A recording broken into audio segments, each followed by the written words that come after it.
اعوذ باللہ من الشیطان الرجیم بسم اللہ الرحمن الرحیم ربنا وابعث فیہم رسولا منہم یتلو علیہم آیاتک ویعلمہم الکتاب والحکمت ویزکیہم انک انت العزیز الحکیم صدق اللہ العظیم۔ معزز سامعین، اب امت کے لیے ایک نبی کی بھی ضرورت ہوتی ہے، تو اب آگے نبی کی دعا کر رہی ہیں، تو فرما رہے ربنا وابعث فیہم رسولا منہم، اے ہمارے پروردگار، ہمارے پالنہار، ان میں ایک رسول بھیجنا، منہم جو انہی میں سے، یعنی جس امت مسلمہ کی ہم نے دعا کی ہے کہ وہ ہماری نسل سے ہو، اسی امت مسلمہ میں ایک رسول اسی میں سے بھیج دی۔ تو یہ نسل اسماعیل سے وہ رسول آئے گا، کیونکہ اسی نسل سے امت مسلمہ کی دعا کی اور اسی نسل سے ہی رسول کی بھی دعا کر رہی ہیں، اور ایک ہی رسول کی دعا کر رہی ہیں۔ نسل اسحاق میں تو رسول آئے بے شمار، پے در پے، وہاں رسول آئے ہیں، انبیاء آئے ہیں، اور یہاں ایک رسول ہی آئے ہیں، اور وہ ہیں محمد الرسول اللہ صلی اللہ علیہ وسلم۔ بہرحال یہود و نصارہ اس چیز کا اقرار کیے بغیر نہیں رہ سکے کہ وہ رسول نبی کریم صلی اللہ علیہ وسلم ہے، دلوں سے جانتے ہیں گرچہ مانتے نہیں۔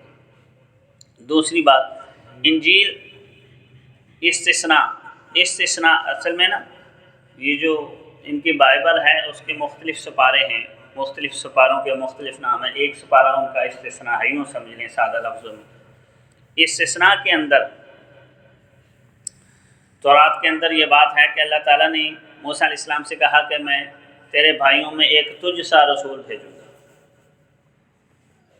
اور اس کے منہ میں اپنا کلام ڈالوں گا۔ اب پہلے یہ بات سمجھیں، یہ تورات کے اندر یہ پیشن گوئی کی گئی، اور تورات کی جو سپارہ یا استثناء ہے نا وہ سمجھ لیں اس کے اندر۔ اب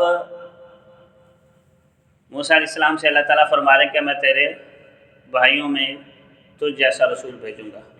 تو موسیٰ علیہ السلام کے بھائی کون ہوئے؟ وہ بنو اسماعیل ہی ہیں، بنو اسحاق کی لڑی سے تو سلسلہ چل رہا ہے۔ اگر بنو اسحاق سے نبی بھیجنا ہوتا تو اللہ تعالیٰ نے ایک نبی نہیں بھیجے، وہاں تو کئی نبی بھیجے، پہلی بات۔ دوسری بات یہ کہ پھر موسیٰ علیہ السلام سے یہ نہیں کہنا تھا کہ تیرے بھائیوں میں سے نبی بھیجوں گا، میں تمہیں میں ایک اور نبی بھیجوں گا۔ یہ بھائی کا جو لفظ استعمال کیا نا، تو اس کا مطلب یہ ہے کہ وہ بھی کوئی اجنبی نہیں ہے، بھائی ہی ہیں تمہارے، چچیرے ہو گئے نا، تو وہ بھی بھائی ہی ہوتے۔ تو بھائی کا لفظ استعمال کیا گیا تاکہ ان کو انسیت رہے، کہیں نفرت نہ کرنے لگ جائیں، کیونکہ اپنی نسل سے بھی تو ہوتا ہی ہوتا ہے، جو بھائی ہے تو وہ بھی بھائی ہی ہے نا، برادر ہی ہوا، تو اس سے بھی انسیت رکھنے کے لیے فرمایا ایک نبی تیرے بھائیوں میں بھیجوں گا تجھ جیسا۔ اگر نبی علیہ السلام کو نبی نہیں تسلیم کرتے تو موسیٰ علیہ السلام جیسا اور کون ہے؟ کوئی بھی نہیں۔ نبی علیہ السلام نے فرمایا میری شریعت موسوی کے قریب ترین ہے، اور یہی وجہ ہے کہ موسیٰ علیہ السلام نے جب ملاقات ہوئی تھی نا معراج کے موقع پر موسیٰ علیہ السلام سے، تو موسیٰ علیہ السلام حضور کو دیکھ کر رو پڑے، اور واپسی پر پوچھا کیا اللہ نے تحفہ دی؟ ہمیں 50 نمازیں دی، تو بار بار کہہ رہے تھے کہ واپس جائے کم کرا کے لیں، کیونکہ ان کی شریعت حضور علیہ السلام کی شریعت سے قریب ترین ہے۔ تو میری امت 2 نہیں پڑھ سکتے تھے، آپ کی امت 50 کیسے پڑھے گی؟ کم کراتے کراتے پھر 5 رہ گئے۔ قرآن کریم میں اور احادیث میں کئی جگہ پر نبی علیہ السلام کو موسیٰ علیہ السلام کے ساتھ تشبیہ دی گئی۔ فرمایا یا ایھا الذین آمنوا لا تکونوا کالذین آذوا موسیٰ، اے ایمان والو ان لوگوں کی طرح نہ ہونا جنہوں نے موسیٰ علیہ السلام کو تکلیف دی، تو تم اپنے نبی کو ایسی تکلیفیں نہ دینا جیسی موسیٰ علیہ السلام کو دی گئی۔ پھر پیشن گوئی یہ ہے کہ میں تیرے بھائیوں میں کچھ جیسا رسول بھیجوں گا، اس کے منہ میں اپنا کلام ڈالوں گا۔ تو باقی تورات، انجیل، زبور کتابیں ہیں، اور کلام اللہ یہی قرآن کریم ہی ہے، یہی کلام الہی ہے جو اللہ رب العزت نے نبی علیہ السلام کی قلب اطہر کے اوپر ڈالا ہے، القاء کیا ہے۔ تو یہ پیشن گوئی پوری کی پوری تورات اور انجیل کے اندر موجود ہے، اور اس کا مصداق نبی علیہ الصلوۃ والسلام ہی بنتے ہیں۔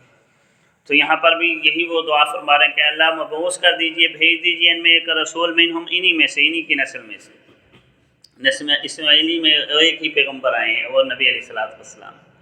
اب آگے نبی علیہ الصلوۃ والسلام کے فرائض منصبی بیان کر رہے ہیں کہ وہ نبی آ کر کیا کریں گے۔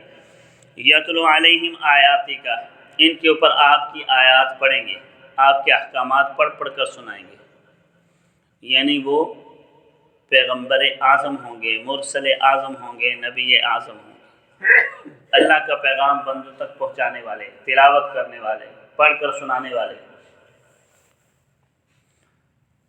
تو یہاں رسول معظم آپ کا فرض منصبی ادا کیا۔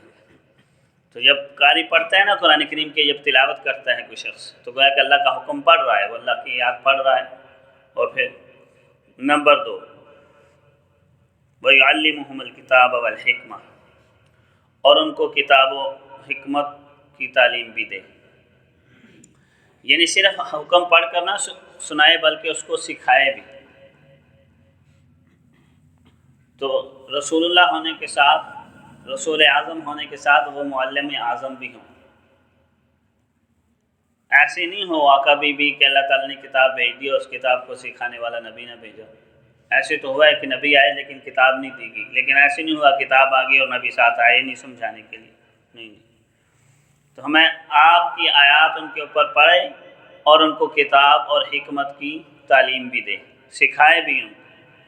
تو جو لوگ یہ کہتے ہیں نا کہ نبی کا کام صرف ڈاکیے کی طرح ہے، نبی قاصد کو کہتے ہیں اللہ کا پیغام پہنچا دیا، نہیں فرمایا انہوں نے پہنچایا نہیں، سکھایا بھی ہے۔ وہ معلم بھی ہیں ساتھ، صرف قاصد ہی نہیں ہیں، اور ساتھ ساتھ کتاب ہی نہیں سکھاتے بلکہ حکمت اور دانائی بھی سکھاتے ہیں۔ حکمت اور دانائی کا مطلب یہ ہے کہ اصول تو کتاب قرآن کریم سے لیے جائیں گے، باقی اس کا کس موقع پر کیسے اس کو استعمال کرنا ہے، اس کے اوپر عمل کس طرح کرنا ہے، آگے بیان کیسے کرنا ہے، تو وہ یہ دانائی اور حکمت ہے، تربیت کرنی ہے۔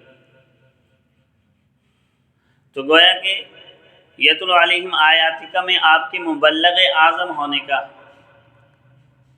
تذکرہ کیا گیا کہ آپ مبلغ ہیں، پہنچانے والے ہیں اللہ کا پیغام، پڑھ کر سنانے والے ہیں۔ پھر یعلمہم الکتاب میں آپ کے معلم ہونے کا تذکرہ کیا گیا کہ آپ نے جو پیغام پہنچایا وہ سکھایا ہے۔ والحکمت میں اس کی عملی صورتیں اور اس سے نکلنے والی شاخیں اور موقع کی مناسبت سے اس کا استعمال سکھایا ہے، گویا کہ آپ مرشد بھی ہیں، مرشد۔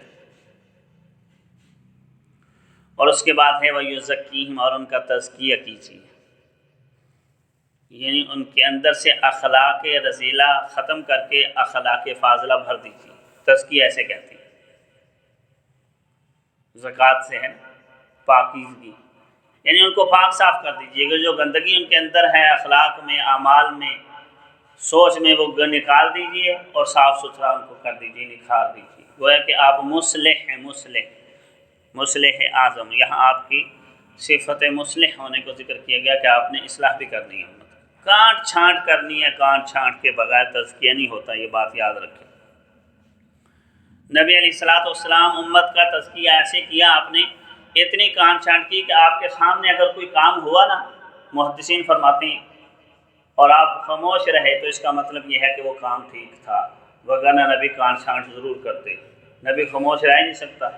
تو نبی علیہ الصلوۃ والسلام جب خاموش رہ گئے تو اس کا مطلب یہ ہے کہ وہ کام ٹھیک ہے۔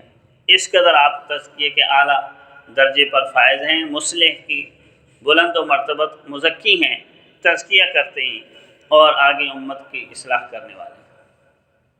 تو یہ 4 فرائض منصبی، اور یہ امت کے اندر بھی ہونے چاہیے۔ تبلیغ کا تذکرہ یتلو علیہم آیاتک کے اندر ہے، تعلیم کا تذکرہ یعلمہم الکتاب کے اندر ہے، اور حکمت کا تذکرہ، فقاہت کا تذکرہ، تدریس کا تذکرہ حکمت کے اندر ہے، اور خانقاہی نظام کا تذکرہ یہ یزکیہم تزکیہ کے اندر ہے۔ یہ مختلف اوصاف ہیں، اگر کسی شخص کے اندر اکٹھے ہی آ جائیں تو وہ واقعی نبی کا نائب کامل بن جائے گا، اور اگر الگ الگ وصف ہیں تو اس درجے کی نیابت تو بہرحال اس کو حاصل ہو ہی جاتی ہے۔ اور اس کے بعد فرمایا انک انت العزیز الحکیم، بے شک آپ ہی غالب اور حکمت والے ہیں، یعنی آپ اتنے غالب ہیں کہ آپ پورے انسانوں کے لیے ایک نبی بھیج دیں یہ کافی، آپ کی طاقت ہے، آپ قادر ہیں پوری امت کے لیے ایک۔ اور یہی وجہ ہے کہ اس مسلمانوں کو امت کا نام دیا گیا تھا، یہ بات یاد رکھیں۔ یہود و نصارہ نے کہا نا لن يدخل الجنۃ الا من کان یہودا او نصارا، کہ جنت میں نہیں جائیں گے مگر یہودی یا عیسائی۔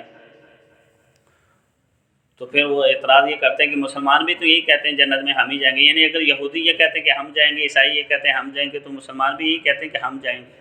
تو فرق مسلمانوں میں اور یہود و نصارہ میں کیا ہے؟ یہی فرق ہے کہ یہود و نصارہ جنت کا دعویٰ کرتے ہیں قومیت کی بنیاد پر، نسل کی بنیاد پر، کہ جو نسلاً یہودی ہیں یا نسلاً عیسائی ہیں وہ جنت میں جائیں گے۔ ہم نسلی بنیاد پر جنت کا دعوے دار نہیں ہیں، ہم کہتے ہیں جو امت مسلمہ ہے اس امت کے اندر حبشی ہیں، افریقی ہے، یورپ کے ہیں، گورے کالے سارے ہیں۔ نبی علیہ السلام نے بھی امت کا درس دیا۔ پھر ہم کہتے ہیں ایمان کی بنیاد پر اور اعمال صالحہ کی بنیاد پر جنت کا داخلہ ملے گا، صرف شناختی کارڈ میں نام مسلمانوں والا ہو ایسے نہیں، حقیقی امت مسلمہ کے اوصاف ہونے چاہیے، پھر جو ہے نا وہ داخلہ ملے گا۔ اور بلکہ جو حقیقی مسلمان ہے وہ تو ڈرتا ہے، وہ کرتا بھی ہے عمل اور ساتھ ڈرتا بھی ہے کہ پتہ نہیں جنت ملے گی یا نہیں ملے گی۔ تو جو جتنا ایمان اور اسلام میں ناقص ہوگا اتنا وہ نڈر ہو جاتا ہے، حالانکہ ایسے نہیں، جو کامل ہوتا ہے وہ ڈرتے ہیں۔ تو اس وجہ سے ہمیں آپ غالب ہیں، ایک امت کے لیے ایک رسول بھیج دیں، اور حکمت والے ہیں، آپ کی فیصلوں میں کیا حکمتیں ہیں کوئی اس کا احاطہ نہیں کر سکتا۔ آپ ان اوصاف سے آراستہ کیجئے اور ہماری نسل سے اپنے دین کی خدمت کا کام لیجیے۔ تو نبی علیہ السلام نے فرمایا میں دعائے خلیل ہوں، حضور علیہ السلام نے فرمایا میں بشارت عیسیٰ ہوں، میں دعائے خلیل ہوں۔ عیسیٰ علیہ السلام نے اپنے بعد ایک نبی کے آنے کی بشارت دی تھی، وَمُبَشِّرًا بِرَسُولٍ يَأْتِي مِن بَعْدِ اسْمُهُ احمد، فرمایا میں خوشخبری دیتا ہوں ایک رسول کی جو میرے بعد آئیں گے ان کا نام احمد ہوگا۔ تو حضور نے فرمایا میں بشارت عیسیٰ ہوں اور دعائے خلیل ہوں، جہاں نبی حضرت ابراہیم علیہ السلام جو دعا کر رہے ہیں تو میں ان کی دعا کا ثمرہ ہوں، میں دعائے خلیل ہوں۔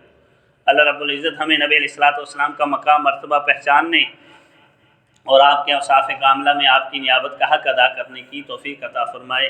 وآخر دعوانا الحمدللہ رب العالمین۔